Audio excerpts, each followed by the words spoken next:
Muitos são os analistas, incluindo os três convidados dessa noite, que destacam como decisiva para o futuro do novo governo a ferramenta da educação, organização e mobilização populares.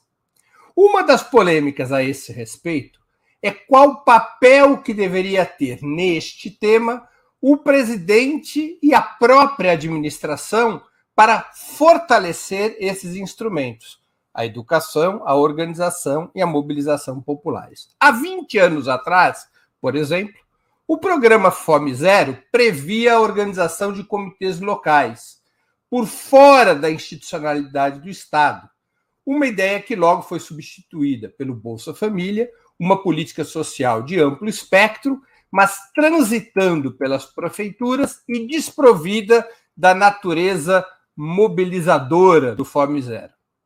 Como vocês imaginam que, à luz das lições do passado e dos desafios do presente, poderiam ser combinadas, se é que é possível essa combinação, no âmbito do governo, tarefas administrativas e tarefas, como diziam os antigos documentos do PT, de construção de poder popular? Com a palavra, Maria Carlotto, com a palavra.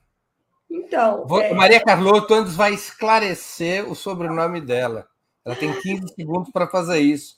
Que o Zé Dirceu, que as pessoas estão achando que estava errando a pronúncia do sobrenome dela, é o único que está acertando. Não, é porque muita gente brinca e fala, o Zé Dirceu te chama de Maria Carlota, tá errado. Eu falei, não, tá certo, que na verdade meu sobrenome é italiano. Em português as pessoas falam Carlotto, mas na Itália é Carlotto, e ele fala certinho. Então, o Dirceu, é que eu brinco, ele é o único que acerta meu sobrenome na pronúncia original. Mas, dito isso, assim, eu concordo mais com o final. É que Passa Quatro é uma república da Itália. Ninguém sabe disso, mas ela faz parte da República Italiana. Tá sem microfone, Zé. Passa Quatro é uma república franco-italiana. Lá se fala francês e italiano. Então. Ele fala certinho e a pronúncia é correta. Contando o tempo só agora. Tá bom. Então, assim, eu concordo mais com o final da fala do Valério, porque no final ele diz que ele dá a entender que existe uma complementariedade entre duas estratégias que ele colocou a princípio como excludentes. Por que eu acho isso importante? Porque eu acho que a estratégia do governo de, no curto prazo, conseguir maioria parlamentar para viabilizar as promessas mais urgentes de campanha, eu acho que é incontornável. Eu acho que o governo precisa garantir aquilo que ele prometeu. Isso é central para a sustentação, inclusive popular. Agora, se o governo apostar apenas nesse caminho de novo, né, que é o que o Valério disse no final e que eu concordo totalmente, eu acho que vai ser um equívoco. Então, eu acho que precisa, até para organizar esse campo popular, para dinamizar esse campo popular, precisa cumprir as promessas de campanha e precisa cumprir bem cumprido, né? Como eu acho que o governo está tentando fazer. Então, eu acho que a estratégia de construir essa maioria, pelo menos no curto prazo, pensando que é um governo de 4 anos, vão ter muitos momentos, eu acho que essa estratégia, nesse momento, não está errada. Eu, na verdade, não consigo visualizar outra para atender as promessas de campanha. Agora, dito isso, assim, como é que se organiza o campo popular, que eu acho que tem um acordo entre nós, né, de que isso é absolutamente estratégico para os 4 anos e para a disputa política que a gente precisa fazer tanto para derrotar o bolsonarismo, como para criar condições para o Brasil abrir alternativas, né, de desenvolvimento e assim por diante.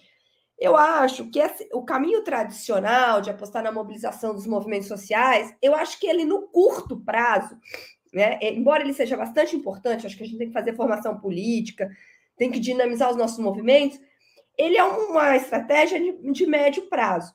O que eu acho que o governo Lula produziu de mais interessante, né, foi um processo de intensificação da escolarização, especialmente no nível superior, na pós-graduação, que é um processo que poucas pessoas prestam atenção, mas que foi muito importante para formar lideranças do movimento negro, do movimento feminista, do movimento indígena.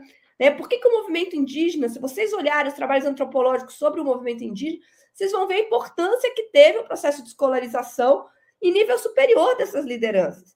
Isso foi um efeito que eu diria até um pouco impensado. Eu não acho que se planejou isso, mas eu acho quando o Breno falou de educação, eu entendi que se estava pensando nesta educação. E nós temos um problema gravíssimo no campo da educação, por conta tanto das sequelas, a gente estava falando aqui de sequelas da Covid, as sequelas sociais da Covid, que foi o atraso da escolarização, a destruição da ciência e tecnologia, né? A estagnação da educação. Então, eu acho, da educação superior especialmente. Então, eu acho que se a gente pensar a educação como um sistema, né?